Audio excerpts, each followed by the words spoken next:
This is Polyamory Weekly, tales from the front of responsible non-monogamy from a pansexual, kink-friendly point of view.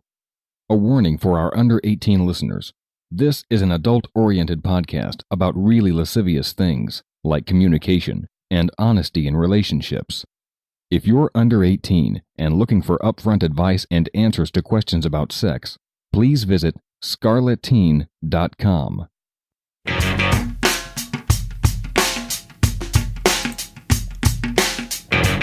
This is Polyamory Weekly, episode 527 for August 17th, 2017. Coming up on today's show, dating and relationship patterns. That's coming up on today's show.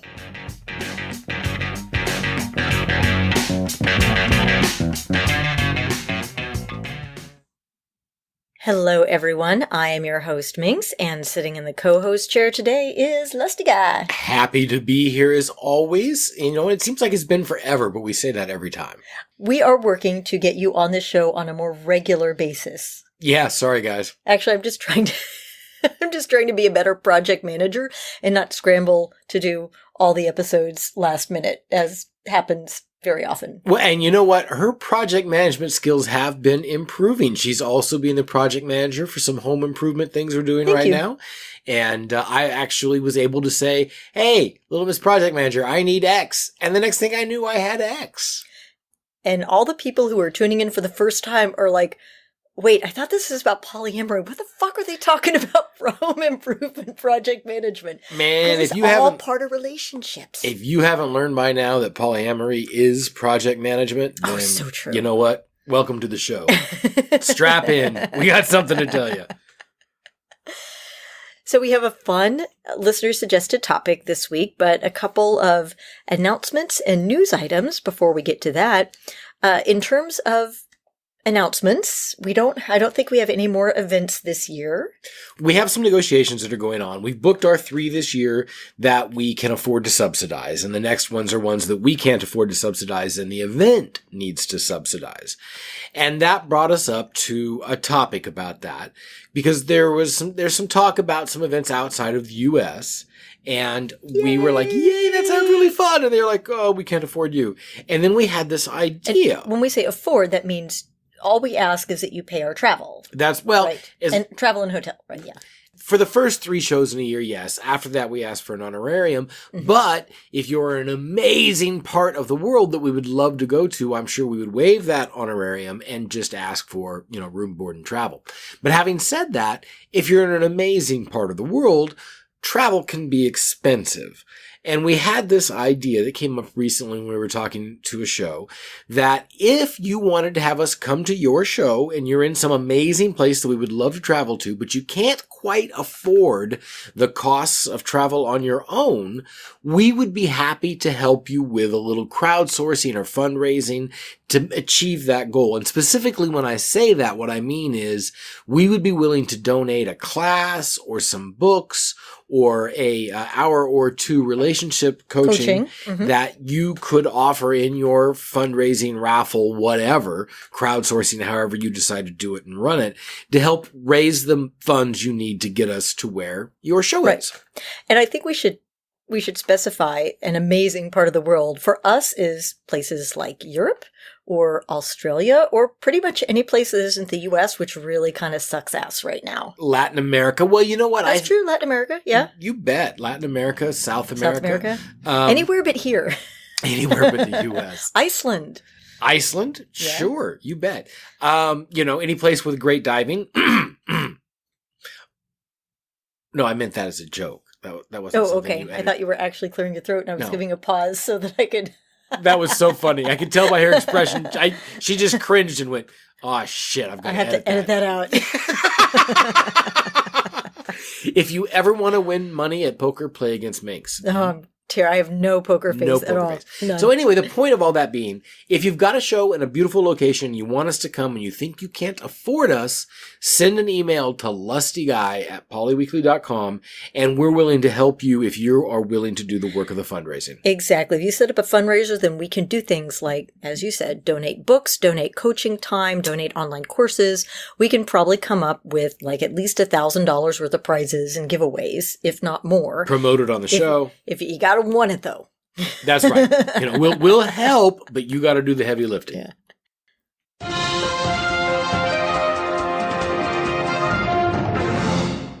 And in this week's Polly in the News, the third version of the Ethical Slut is coming out like now. It's like today or tomorrow. Dun, dun, dun.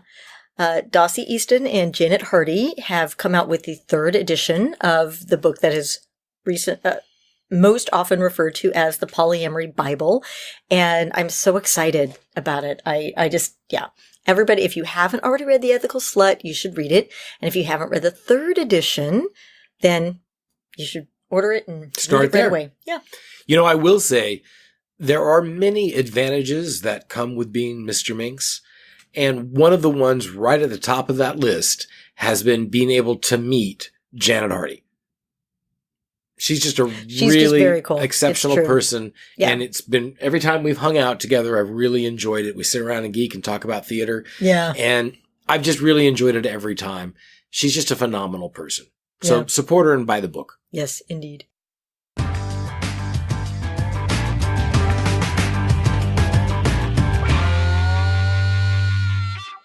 Our topic this week is a question from listener Sarah, who wrote in to say, I'm a 24-year-old woman in Sydney, Australia. Speaking of exotic locations. Boy, no kidding. Yeah. Although we may be there in 2018 anyway. That's another topic. Yeah. We saw the documentary Chasing Coral, and now we decided we have to go see the Great Barrier Reef before it dies. If it isn't already too late. Yeah.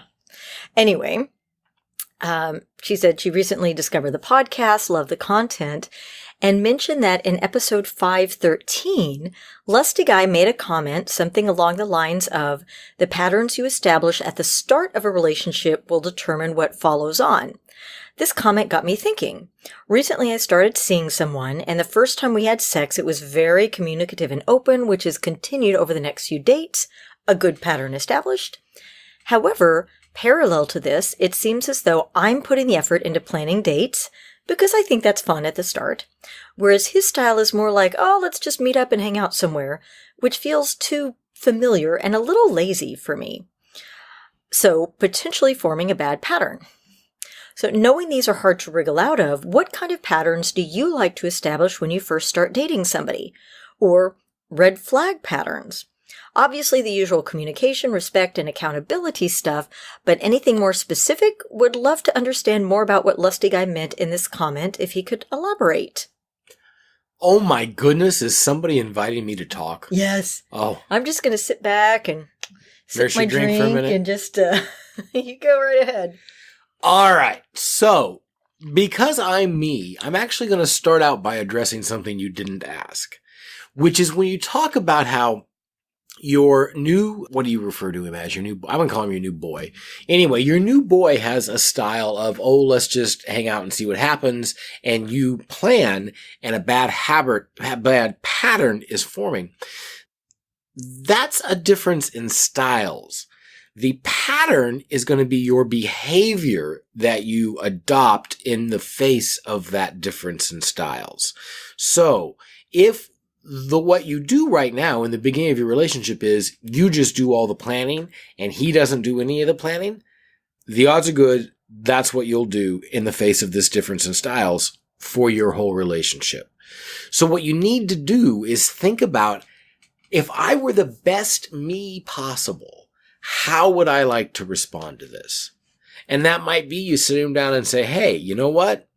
Once every 3 or 4 weeks, I need you to put together an event for us with a Google invite, with some thought, with a time and a date that shows up on my calendar that says, that will say to me, you love and appreciate me. Or it might be that you go, you know what? Okay, if there's planning to be done, I do the planning. And that's an acceptable pattern, and you do that.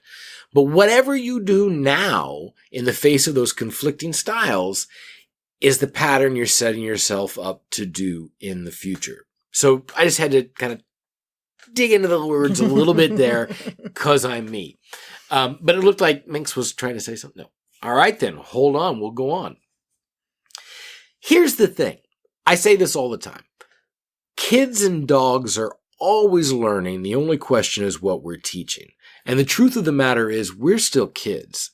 inside all of us is the child that was always there. We've simply added layers of organization on the top of it. So one of the things that we're trying to learn all the time is what works in a relationship. What are the things that works? What are the things that get me treats? Dogs always want to know, what are the things that get me treats? Mm-hmm. People always want to know, what are the things that get me treats? So right now, if in the face of this difference in styles, you are teaching your new guy that, hey, when I don't plan anything and I say, hey, let's just see what happens and show up, she shows up and we have great sex afterwards. Well, he's going to keep doing that. He wants to know how to get the treats. We're all that way. We are all always learning. And the vigor with which we learn is inversely proportional to the duration of the relationship. So what do I mean by that? When you are suffused in new relationship energy, when you are drowning in those chemicals, you are learning at the fastest rate that you will ever learn. Those first impressions during that wonderful fervor of drunkenness will last with you forever. That's why the relationships that we start, or the patterns that we start in the beginning tend to last throughout the whole thing, because we're super juiced up and charged and primed to learn. And so we learn. Bang. So for you, the question is, what do you want your new boy to learn? Think about that and then behave that way. And again, that's how we all do it. Now, to answer your question about, given that, what are some of the patterns that I like to put in the beginning? For me, one of the things that I really try very hard to do is have positive, productive conflict. I'm looking for that first That does argument. not mean that he picks a fight. No, that does not mean. Just so you know. But it means that when that conflict comes up the first time, I'm going to be the best me that I can be. I'm going to take all that new relationship energy and I'm going to use it to be as open and vulnerable and honest and communicative as I can be, because our first conflict is going to set the pattern for our future conflicts. And you may remember, what do you consider our first conflict? I have no idea. I was just trying to remember. I have no idea what our first conflict was. For me, our first conflict was in the hotel room after our first Burning Man. Oh, yeah. That was a tough one. Yeah, right. That was really dramatic. So the basic short story is we had gotten a hotel room after the burn. The burn was a very physical ordeal for Minx. It was really hard for her. I literally did not sleep for 3 days, not in a good way, to the point that I was hallucinating, having violent hallucinations and dry heaves because I was not able to sleep at the burn. So we had left and taken advantage of the special backdoor access pass that we got because Minx is awesome. And I took her to a hotel room, but I still had the camp to help pack up. And I was going to go back and help pack up the camp and then no longer have access to that special back door, which was a whole other story. Mm-hmm. We also had made an arrangement to have sex that morning before I went back. And she was still asleep. I had to leave. I wanted to have sex, but I had to leave. And should I wake her up? Should I not wake her up? Long story short, that was our first conflict. And we both resolved it, I thought, perfectly. I recall I did actually sleep in the hotel room. Huzzah. And when I woke up, you were putting your shoes on and basically getting ready to walk out the door. And I was like, no. I was like, dressed, in fact, and woke you up. Yeah. Yeah. I was like, no, but the sex. Because now that I have slept, we can have the sex. And as I recall, you had a lot of emotions around. I don't think, had we actually had sex at the burn? I don't think so. I couldn't tell you. I don't think so. I did have a lot of emotions. There was a lot of guilt in waking you up. I had waited for about an hour for you to wake up. I was conflicted because I needed to get back to camp, but I also really wanted to have sex. I think we didn't have sex at the burn. I think that was the first time we actually had sex, because I remember you're saying something about, like, I just feel like the chump that, like, brought the pretty girl to the burn and then she didn't, Didn't put out. Did I say that? I don't believe I said that. You may have heard that. That doesn't sound like something I'd actually say. But it was something, not in those words, I'm being very crass about it, but it was something to that effect, that you kind of felt Kind of like a dope. There was a class of men that the women in my family would use for financial and labor gains. And they would hang around and get them to buy them new cars or work on the farm or do whatever. And I can see me saying that I felt like one of those guys. Yeah. And really, it was simply that it was so physically exhausting. And, so once I got some sleep, I was like, no, you can't leave. We haven't had the sex. And so as I recall, I just basically threw myself to my knees and pulled out your cock and started sucking on it. Well, that's the greatest way to tell the story. I won't gainsay that in the slightest. We'll just let that stay right there. I was like, no, cock, gimme. But so in any case, when you ask for patterns that I try really hard to establish, I look to, in the beginning of our first conflicts, be the best me that I can be, and hope that establishes a pattern of successfully navigating conflicts. The next part of your question, what are the red flag patterns to look out for? There's a couple of them. One of them... Wait, did we actually talk about how we resolved that conflict? Well, yeah, you apart from my sucking on your cock. Well, but I also want to point out, too, that because you were also emotionally exhausted after the burn, too, you cried in my arms. Oh, yeah, that's right. And that was wonderful for me because I actually really like it when a man is comfortable being vulnerable enough with me to cry in front of me. Now, I'm not just saying, cry for the sake of crying, but you were genuinely upset and you were willing to show that to me. And to me, that brought us a lot closer. And you told me why it is that you were a little tense and why sex at that particular moment was very significant to you. And you shared all that with me, which is beautiful. Well, one of the things that is required for good communication, I think, is vulnerability. Mm-hmm. Interestingly enough, for any of you that are football fans, and I know there are one or two of you out there. Okay, where are you going with this? Hold with me, it's all right. There's a player named Michael Bennett who plays for the Seahawks. And the Seahawks had a fight during their training camp in which one player decked another player with the helmets off and literally just like out of nowhere, like player A steps up to say, I think bye, and player B goes boom and drops him with a shot to the face. Wow. Okay. Not quite a sucker punch because there was conflict and whatnot, but nevertheless. So Bennett was asked what player B, the one who had thrown the punch, should do. And Michael Bennett said, you know what? When you are wrong, you just got to go up and be vulnerable and say you are sorry. And that's true when more than you are wrong. Whenever you want to actually reach somebody, you have to be reachable. Yeah. And that is the definition of vulnerability.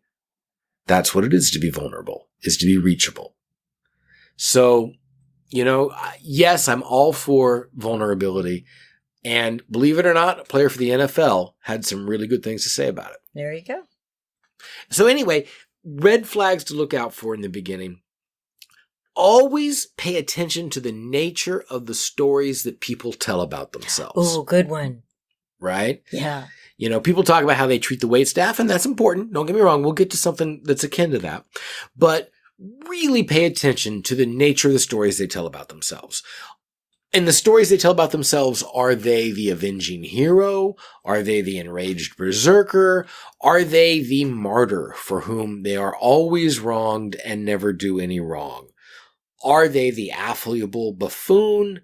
What is the they that they tell you in the stories about them? Oh, that's a good one.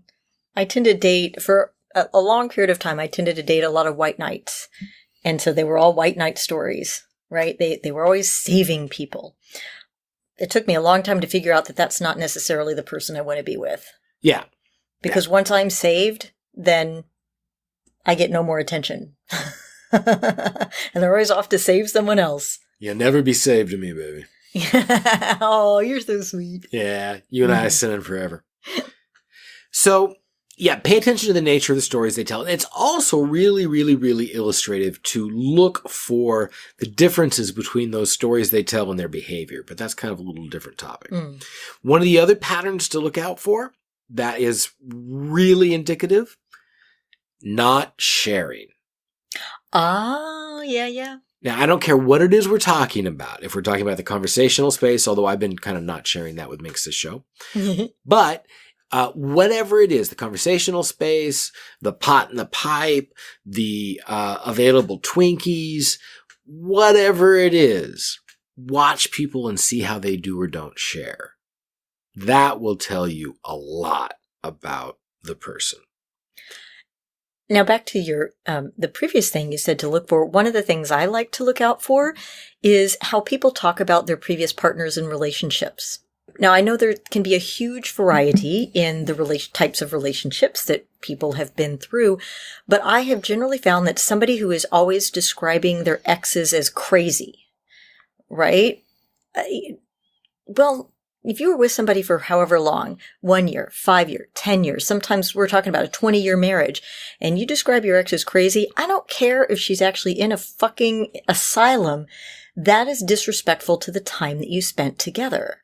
And surely there was a reason you stayed for 1 or 5 or 10 or 20 years, and there were some good parts. Because to me, only being able to see the end result and only seeing the negative in your partner and the reason for you that you left and that you separated is a sign of somebody who's really immature.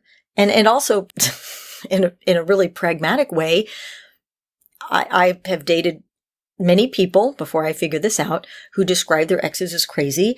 And it didn't take me very long to figure out that they were going to describe me as crazy. No matter how reasonable and rational and kind and vulnerable my behavior was, I was just going to be another crazy. And I don't like that. Relationships are complex. I don't want to date somebody who paints all past relationships with the same brush without recognizing the value in individuals. Yeah, absolutely. That notion of how somebody talks about their exes as being a keyhole into their behavior is spot on. Mm-hmm. And it's one that is out there fairly regularly.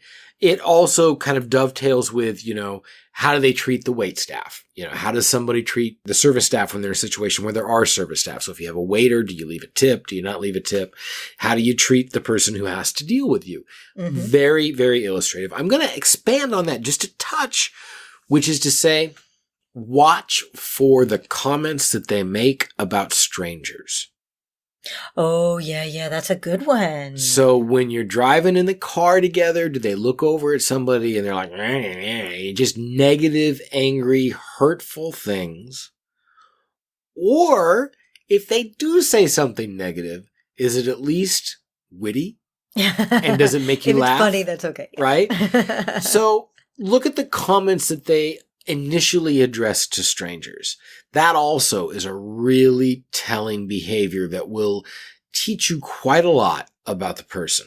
And I'm not saying that we're all perfect here and we're all always illustrations of compassion. Don't get me wrong. I make fun of strangers sometimes too. But when I do, it usually makes the people in the car laugh. Yeah, that's true. Yeah. Which means we're all just evil in the same way. But that's another topic entirely. No, that's a good one. Yeah, because if somebody is always commenting on other people's appearance, probably not somebody I want to be with. That's right. Or their car, their unless it's in a positive way. Exactly. Like, ooh, she's hot. Do you think she's hot? Ooh, he's got some nice muscle on him. What do you I mean, that's different from...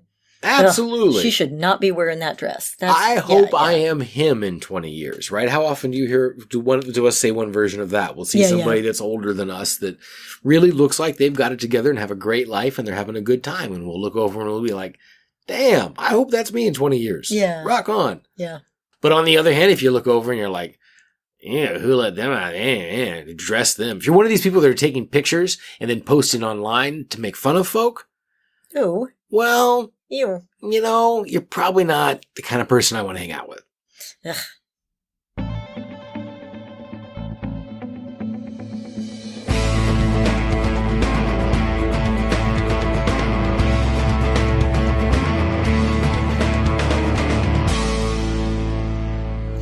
Our feedback this week is from Jai, who wrote in to say, or it may be Jai, J-A-I? Jai? Anyway. One of those pronunciations, it's I hope. the English language. Who knows? Hi, Minx. I wanted to say that I've been a listener for about 1.5 years, and today's episode with Goody Howard made me want to write in and thank you. Yay. Thank you for having her on the podcast. I know you've had other people of color on this show, but this episode really made me happy. It made me happy too. Oh, that's She was awesome. Yeah. Goody is awesome. Yeah. I'm also happy that you're owning your shit, as you say, learning how to put people of color in the forefront of the discussion of polyamory and how it affects us shows how much you care. As a poly woman of color, I just want to say thank you once again. And by the way, I love Goody. She's so awesome. She is. Well, you are most welcome, and I am very much trying to own my shit and Your ship of shit? Or own my ship of shit. Yep. And I'm trying to pass the microphone at every opportunity. In fact, next week, we have an amazing guy that I also met at Poly Dallas Millennium coming on the show. Is that Chris, yeah? Yeah. Yeah, Chris Smith. Yeah. Really, I could talk about Chris all day. Wonderful things to say. Unfortunately, he knows too much about basketball and is right more than I am, but I still think he's wrong, and they're not going to repeat this year. Having said that, brilliant guy, lots of respect. It's going to be a good show. Make sure you catch it. That's coming up next week. And with that, I would like to thank you for listening. Thanks to our new subscribers. And if you don't subscribe, you've just for some reason listened to an episode, why not click subscribe in whatever your podcatcher is? Super easy to do everywhere, including iTunes, of course. Want to thank our sponsors, our polyweekly playmates who donate every month, even though they don't have to. And everybody who's written in with a question or to call me on my shit. Your donations, your feedback help keep the podcast free and awesome. And thank you for doing it. And by the way, if you have questions, comments, or feedback, polyweekly@gmail.com or call 802-505-POLY, or you can tweet us at polyweekly or at cunningminx, or leave a comment or question on our Facebook page, facebook.com/polyweekly. If you would like to book us for your next event, we also teach our classes as Skype if you want us to bring us virtually into your event. That would be emailing lustyguy@polyweekly.com. And we also do relationship counseling. That's true. So once again, lustyguy@polyweekly.com. Basically, if it's a business thing and you need an answer within, 2 or 3 days, lustyguy@polyweekly.com. Yeah, he's a little faster on the email than I am. Well, thanks for listening, everyone. And remember, it's not all about the sex. But we're going to go have sex. Yeah.